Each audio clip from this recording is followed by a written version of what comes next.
Good morning. I wanted to create a short video to talk to you a little bit about Module 8 and Module 9. Module 8, which is due today. As you know, you're going to be reflecting on Chapter 15 in your blog post. And that's on strategies to share with ELL learners. So looking at the funds of knowledge in Chapter 15.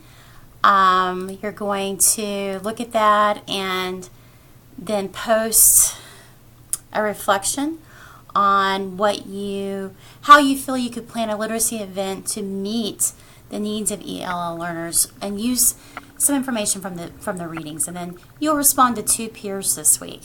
And then finally, I've asked you to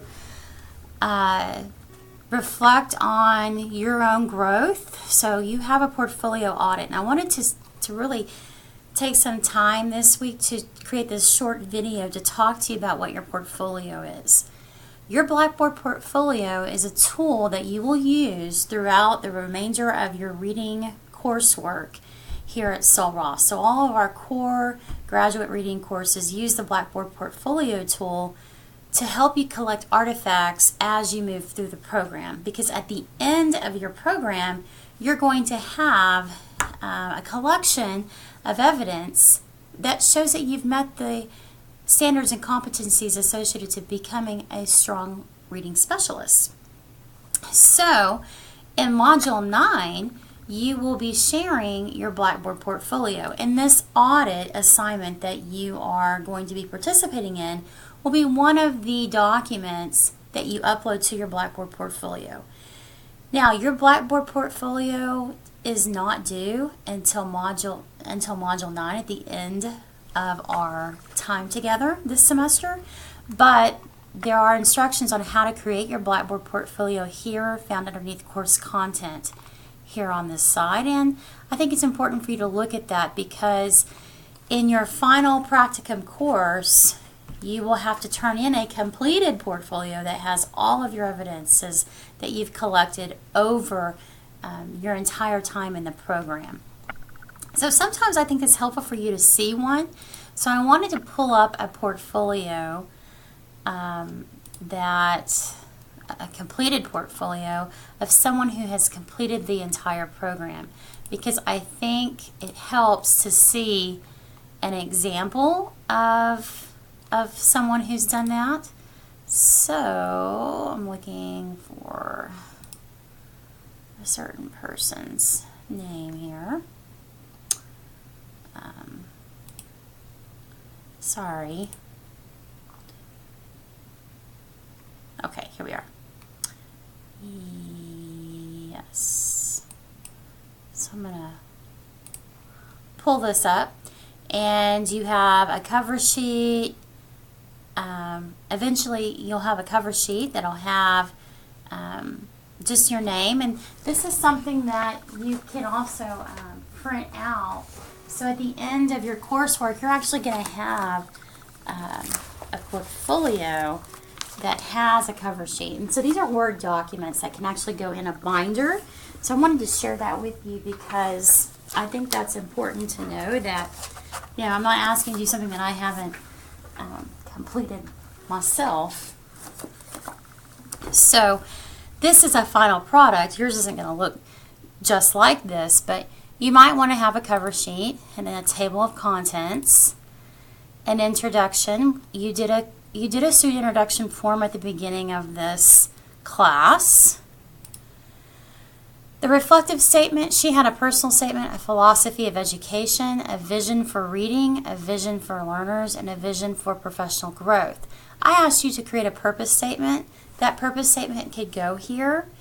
You could also have a reflection of your philosophy for education, and so your purpose statement should be your personal statement, but these other things you could add.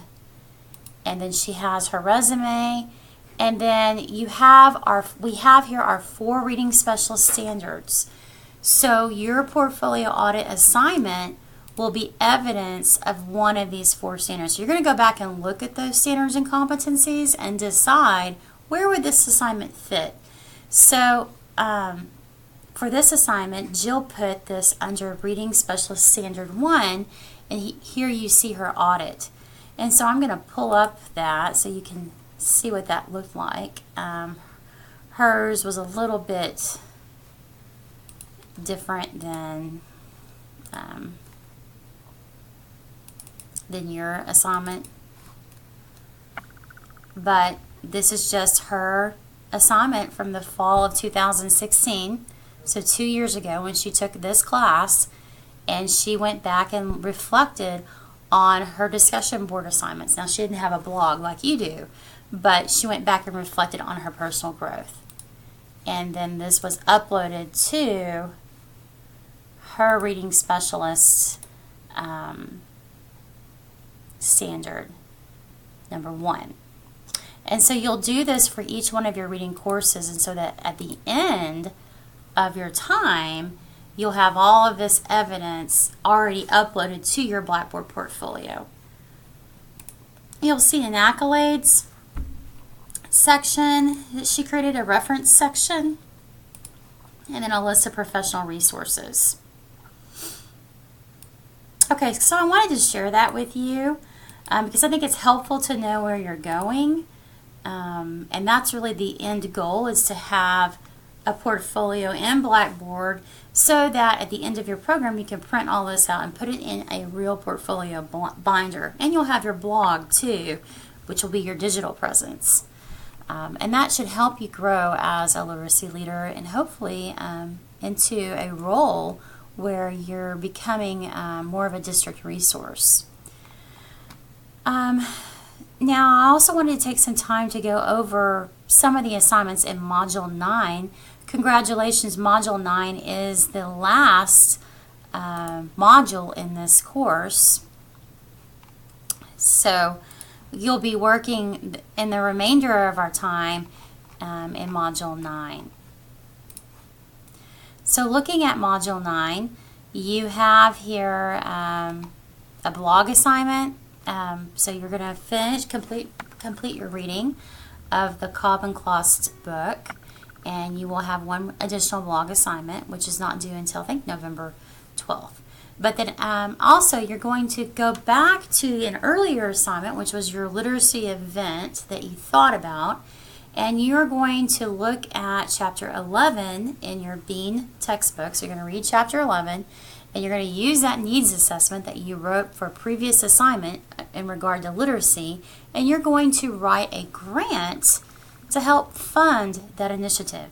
So you want to think about maybe equipment that you could use, books that you could maybe purchase, resources, professional development. These are all items that you could include in your grant, and hopefully you can use your needs assessment that you did earlier to support your grant project, your grant for a special literacy project. So this is connected to that earlier assignment.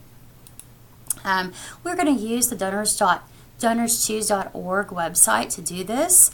We have had reading specialists in the past get equipment funded for their school due to this assignment. So I hope that's something that you could actually use in your professional role this school year. The second piece that you're going to work on, that's a big part of your assignment, is a professional development presentation that really thinks about literacy. I hope that this is something that you could actually deliver in your district. So I'm going to encourage you to reach out to other professionals in your district so that maybe you could share in a PLC or in an upcoming professional development day, maybe have a session, or it could even be a virtual session. But I'm going to ask you to design and implement and evaluate and participate in a professional learning event. So your participation is you're going to deliver your professional development idea to our group on November 15th.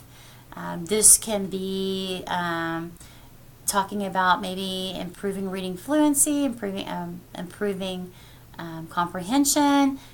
Go back and look at those competencies associated to your standards and think about that. So I'm going to post a document that will help guide you as you consider what topic to really focus on in regard to professional development. And there's a rubric here for that. And then one of your last assignments is you're going to go back to one of the first assignments that you turned in September. And I want you to think about what you wrote about. You're going to pull that assignment up where you talked about what you knew about literacy. And now we're going to think, okay, what do I know now about literacy? And you're going to write a professional change essay, and you'll upload that to your Blackboard. And then your final assignment is you're going to share your course portfolio. So I'm going to ask you to go back and you're going to build that Blackboard portfolio. I'm going to encourage you to upload some of the artifacts that you've created for this class as evidence to your portfolio. So for instance, the professional development that you are designing, your grant proposal, your needs assessment, the audit assignment, those are all items that you can upload to your Blackboard portfolio. Okay, as always, please feel free to reach out to me if you have any questions. I look forward to seeing you complete this course, and I will be in contact with you. Have a great day.